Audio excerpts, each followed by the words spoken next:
The air in Manhattan's federal courtroom was so still, it felt like the entire room was holding its breath. Every seat was filled. Reporters and spectators packed the gallery, their eyes locked on the man at the center of a media firestorm, Dwayne "The Rock" Johnson. For weeks, headlines had echoed with allegations made by singer Cassie Ventura, claims that painted a dark picture of coercion and manipulation. But for many in the public, the image didn't align. Johnson, known for his dedication to family, philanthropy, and his steady moral compass, didn't fit the narrative. His supporters outside the courthouse waved signs that read, "Justice for Truth," and "We stand with The Rock." Inside, his children sat silently in the front row, Chance, Delilah, Jesse, and his son Justin, stoic and resolute. Cassie took the witness stand, her eyes scanning the packed courtroom before settling on her attorney. The courtroom fell silent. "I met Dwayne in 2005, she began. "He promised to guide my career. But what followed was something I never expected." Her tone shifted as she described alleged private gatherings, events she claimed were organized under Johnson's direction, exclusive parties where boundaries were blurred and control was wielded from the top down. She referred to these events as freak-offs. But Johnson's legal team had repeatedly denied the allegations, and those closest to him, including former colleagues, friends, and family, had testified to his unwavering integrity. Still, the courtroom listened intently as Cassie detailed her experience. She claimed she had been manipulated, forced to recruit others, to attend these gatherings, and even organize logistics. The words she used were clinical: control, power, fear. And yet, there was something in the way her voice trembled that planted doubt in some minds. But not all. Across the room, Dwayne sat still, his eyes not leaving Cassie, not with anger, but with disbelief. This wasn't the woman he remembered. He had helped her, encouraged her, watched her rise. Then came a turning point. Cassie's attorney, Samantha Klein, stood and requested permission to introduce new evidence. A video, allegedly from a 2018 party in Miami. "Your Honor," she said firmly, "this footage directly supports the claims of coercion and control." The lights dimmed, a large screen flickered to life. On it, footage from what was allegedly a white party filled the courtroom. Flashing lights, glamorous guests, music thumping in the background. The scene appeared chaotic, excessive. Among the blurred faces, one image snapped everyone to attention. Kim Porter. Delilah and Jesse froze. Their mother, believed to have died of pneumonia in 2018, appeared on screen, seated, dazed, unaware she was being filmed. The room shifted from legal debate to emotional chaos. Delilah gasped, covering her mouth. Jessie clutched her sister's arm. Then both girls rose abruptly and fled the courtroom, tears streaming. The quiet sobbing echoed down the marble hallway. Johnson stood up sharply. "Stop the video," he barked. His voice, usually calm, now thundered across the courtroom. "My children are here. You don't get to use them like this." The judge called for order, but the damage was done, not to Johnson's reputation, but to his children's hearts. In the hallway, Delilah and Jesse clung to each other, broken.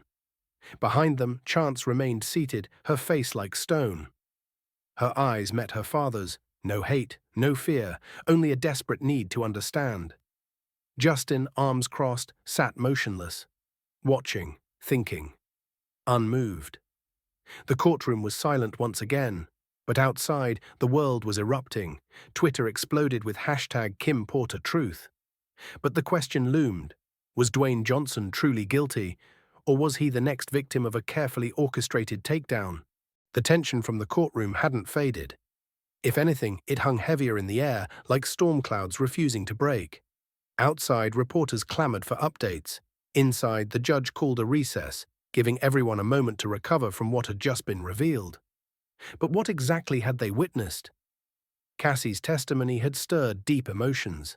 Yes, but the footage of Kim Porter had transformed a legal proceeding into a personal reckoning. Not just for Johnson, but for his family. Back in the hallway, Delilah and Jesse sat slumped on a bench, arms around each other, their faces streaked with tears. Their half-sister Chance stood silently nearby, her gaze distant. She wasn't crying, she wasn't speaking. But inside, a storm raged. She remembered her mother once telling her, "The truth doesn't always come in a clean package. Sometimes it's buried under chaos." For years, the Johnson family had been seen as unbreakable. After Kim Porter's death, Dwayne had stepped up, holding his children close, shielding them from the media, pouring himself into fatherhood. Yet now, that image had been shattered. Or had it? Back in the courtroom, Justin Johnson sat alone, observant, calculating. Unlike his sisters, he hadn't flinched at the video. He hadn't cried. In fact, if you looked closely, you'd see the faintest flicker of something behind his eyes.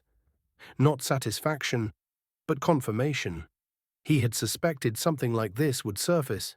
He had even warned his father about vulnerabilities in the past. Old enemies, disgruntled partners, people who didn't want Dwayne Johnson to keep rising. And now, Cassie's testimony, though emotionally powerful, was riddled with inconsistencies that Johnson's legal team was eager to unravel.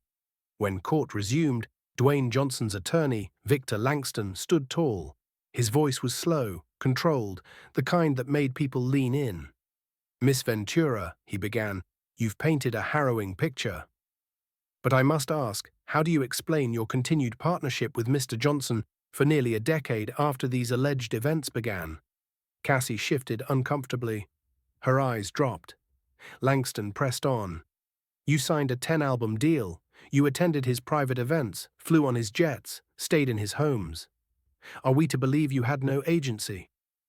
Cassie's eyes flicked toward the jury, then back to Langston. "I had nowhere else to go," she said softly. "He controlled everything. My career, my image, even my sense of self." "But is that control?" Langston asked carefully. "Or is that the illusion of control, filtered through regret and bitterness?" There was a stir in the gallery. The words were delicate but powerful, and the jury was listening. Then came the bombshell. Langston stepped back, adjusted his glasses, and introduced counter-evidence, a series of emails and voice memos, authored by Cassie herself, praising Johnson for his mentorship, expressing gratitude for his support, and even suggesting business ideas for future events. Cassie froze. The court clerk displayed the documents on a large monitor. The dates aligned with the same timeline as the alleged freak-offs. The tone, not of fear, but of admiration. The courtroom shifted. Doubt began to creep into faces that, just an hour earlier, were full of condemnation. Outside the courthouse, public opinion fractured. Some still stood with Cassie. Others began to question her motives. On social media, fans posted side-by-side screenshots, Cassie smiling with Johnson at events she had just described as traumatic. Her captions at the time read, "Thank you for believing in me, Rock. Couldn't have made it here without you." One tweet went viral. If Dwayne Johnson did all of this, why did she keep going back for 10 years? Innocent until proven guilty. Meanwhile, Johnson's children faced a crisis of their own, not just about their father, but about each other. Chance, quiet and reflective, had grown distant from Delilah and Jesse over the years. Not because of any hatred, but because of what she didn't know. About their mother, about their past, about her own place in this family.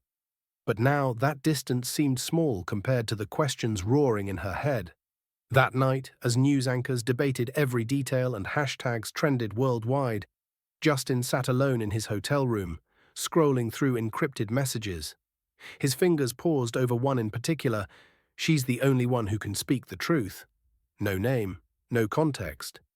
But Justin knew exactly who had sent it, and he knew who she was. Cassie. And the question was no longer, what did Dwayne Johnson do? It was now, who's using who? The next morning, the courthouse was under siege, not by protesters or paparazzi, but by something more chaotic. Confusion. Media outlets, once united in shock over Cassie's testimony, were now split down the middle. Some ran headlines like, "Dwayne Johnson's empire cracks," while others countered with, "Cassie's claims falter under cross-examination." The public didn't know what to believe anymore. But inside the courtroom, one thing was clear. The jury had questions. As the trial resumed, Cassie returned to the stand. But the energy had changed. She seemed less assured, less precise. The inconsistencies in her story, The timeline, the tone of old emails, the praise she had once posted publicly about Johnson had taken their toll. Still, she pressed forward, determined. "He told me I couldn't leave," she said, her voice quivering, "that if I walked away, he'd ruin me." But Victor Langston wasn't done. With the calm of a surgeon, he presented another exhibit. A confidential email chain between Cassie and a third-party producer negotiating a tell-all documentary deal before the lawsuit was ever filed. "Ms. Ventura," Langston said, "did you plan to release your story in a monetized format before filing your complaint?" Cassie hesitated. "It was just a conversation, nothing final." "But you reached out first," he replied. Silence. In the front row, Chance, Dwayne's daughter with Sarah Chapman, stared blankly ahead. She wasn't just hearing testimony, she was remembering. The long nights Dwayne had sat at her bedside when she was sick. The way he refused to go on set until he'd had breakfast with his girls. The time he cancelled a major award show appearance because Delilah had a school recital. None of that matched the man being painted in this courtroom. And yet, the video. Kim Porter. Her mother. Delilah and Jesse hadn't returned to court since the footage was shown, and they hadn't returned her calls either. Something was broken. Behind the scenes, Justin Johnson was moving like a chess master. He knew the power of silence. He hadn't spoken to the press, hadn't posted on social media. But that didn't mean he wasn't active. A rumor began to circulate. The footage showing Kim Porter at the White Party wasn't captured secretly. It had been leaked. And the source? Unconfirmed, but a name was whispered in corridors: Justin. His motive? Unknown. Some said he wanted revenge, a life of being second place, of watching others get what he never did. Others claimed he was trying to save his family from within, exposing a conspiracy against his father before it could destroy them all. Back in the courtroom, the trial took a turn. A surprise witness. The defense called Maya Torres, a former executive assistant to Cassie, someone who had worked closely with her during the alleged period of coercion. Maya took the stand, her voice calm, unwavering. "I never saw Dwayne Johnson mistreat Cassie. Ever," she said. "In fact, I once walked in on her telling him to cancel an event because she wasn't in the mood, and he did. No questions asked." Gasps echoed across the gallery. "Did you see anything that would resemble these so-called freak-offs?" Langston asked. Maya nodded. "Yes, I saw elite parties, glamorous events, but nothing more than what any other A-list celebrity hosts in LA drugs. Sometimes, but never forced, never supplied by Johnson. The staff was explicitly told to reject any outside substances." The prosecution looked shaken.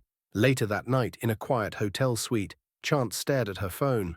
A message blinked on screen. "We need to talk. It's about Mom. Justin." She hesitated, then typed, "Why now?" His reply came instantly. "Because someone's trying to use her memory against Dad, and I think I know who." Back in court the next day, Cassie's legal team pivoted.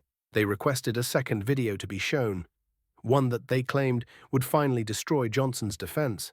But this time Dwayne didn't flinch. He leaned toward Langston and whispered, "Let them play it. I'm done hiding from ghosts."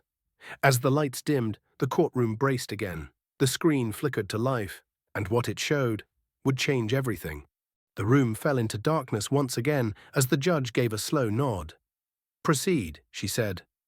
A low hum filled the courtroom as the screen blinked to life. This wasn't party footage. This wasn't glamour. This was a deposition recording, raw, time-stamped, and previously sealed. The video showed a dimly lit office room. A woman sat across from a legal representative, face partially hidden by shadow. Her voice was muffled but clear. "I was told to say what was needed to win the case." The courtroom froze. Langston stood up, eyebrows raised, paused the video. The judge motioned for clarification. "Your Honor, may we confirm the identity of this individual?" The prosecution objected, but the judge overruled. The woman in the video leaned into frame. It was Cassie's former stylist, a woman who had been present during the so-called freak-off events. Someone Cassie had claimed would corroborate everything. Instead, the woman had provided a private deposition 6 weeks earlier, one never entered into the court record. She continued speaking in the video. Cassie told me, "You don't get it. This is how we take him down. He's too clean. No one believes anything bad about The Rock." Gasps exploded across the gallery. Cassie turned pale. Her attorney leaned in, whispering rapidly. The screen went black. Langston turned slowly to the jury. "I rest my case." Outside the courthouse, the news broke within seconds. Cassie caught Dwayne was right. Manipulated by the system, headlines flipped overnight. Dwayne Johnson's name, once attached to scandal, now carried a different word: framed. The internet erupted in support. They tried to destroy The Rock, but the truth hit harder. He stood tall. He didn't flinch. That's leadership. Even former critics took a step back. Articles were retracted. Op-eds were pulled. Cassie's team rushed to do damage control, claiming the video was taken out of context, that the stylist had a grudge, that it was all misunderstood. But the damage was done. Back inside, Dwayne sat motionless, calm, but his heart raced. His daughters were still hurting. His name may be clearing, but his family was what mattered most. During the lunch break, Chance slipped into the private conference room where Justin waited. She threw the phone on the table. "You knew this video existed." Justin didn't deny it. "I suspected," he said, "but if I came forward too early, they'd have buried it." "You played with people's emotions, Justin. I played with timing. That's what Dad would have done. That's how you win in a world that wants heroes to fall." Chance looked at her brother, the same boy who had once built Lego castles with her, who now moved like a chess master in a suit. "I don't know if you're trying to save us," she whispered, "or replace him." Justin didn't respond, but the silence spoke volumes. Later that evening, Dwayne's daughters returned to court. Even Delilah and Jessie, their faces still worn from grief, walked back into the courtroom. Delilah held Jessie's hand tightly. The moment Dwayne saw them, his posture shifted. His shoulders rose, his eyes glistened. He didn't smile, he didn't wave. He just nodded. A silent message: "I'm still here." And for the first time, they nodded back. As the judge prepared her summary of the evidence, she turned to the jury and said, "You have seen conflicting stories, layers of manipulation and emotional truths. Now you must ask yourselves, who told the truth and who used it as a weapon?" The courtroom remained silent, but in the court of public opinion, a decision had already been made.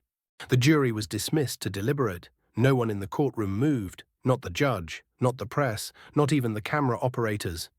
It felt like the stillness before a storm, except this time everyone knew the thunder was already behind them.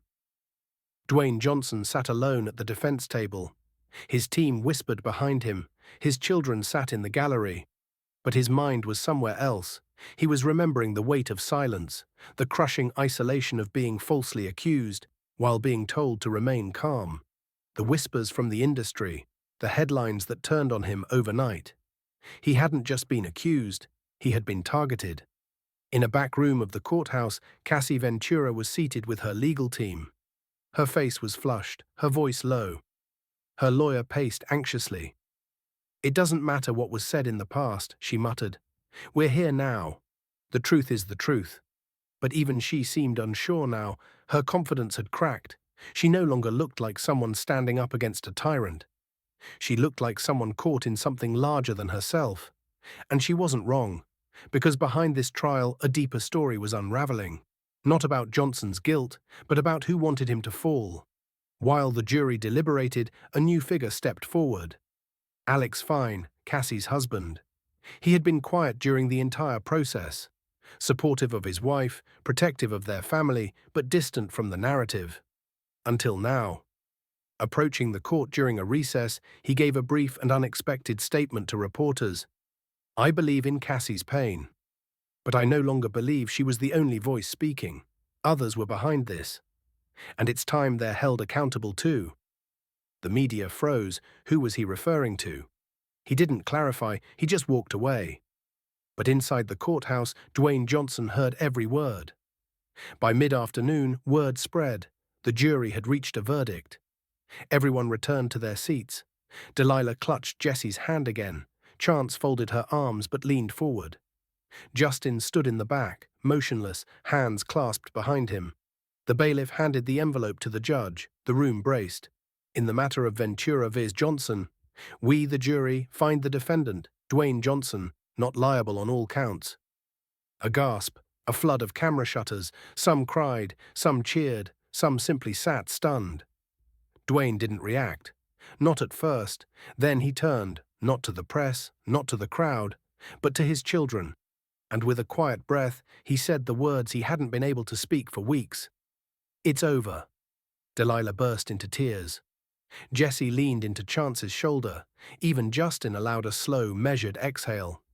Later that evening, outside the courthouse, Johnson stood before the cameras. He wasn't flanked by lawyers or publicists, just his kids.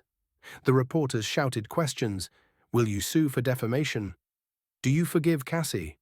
What will you do next? Dwayne raised a hand. Silence fell. Pain is real. False accusations are real too. But I've always said, truth walks slowly, and when it arrives, it stays. I'm going home. I've got a lot of healing to do with my family. That's the only press conference I care about. He nodded once, placed an arm around his daughters, and walked away. But behind the scenes, not everyone was ready to walk away. Because whispers had begun. Whispers about who gave Cassie that footage, who helped leak false narratives, who wanted Dwayne Johnson silenced, and why. And somewhere in the shadows of that courthouse, Justin Johnson was already working on the next chapter. 2 weeks had passed since the verdict. The headlines had shifted. Public perception was now firmly in Dwayne Johnson's favor. Talk shows praised his composure. Op-eds apologized for jumping to conclusions. Social media celebrated his resilience. But inside the Johnson family, tension still lingered. Not because of the case, because of Justin. It started with a leak, this time a private chat log, posted anonymously to a decentralized forum. The content was explosive, a conversation between Cassie's legal consultant and an unnamed individual. Someone who had not only helped surface the 2018 video, but strategically timed its release. The screen name? JJ Strategy. Investigators quickly traced it. Justin Johnson. When Dwayne received the call, he was on set, trying to resume normal life, trying to forget the last month. But this shattered everything. His own son. Why? Why feed the fire that nearly consumed them all? That night, Dwayne returned home, where all 4 of his children were waiting. Justin stood beside the window, his back to everyone. Chance, Delilah, and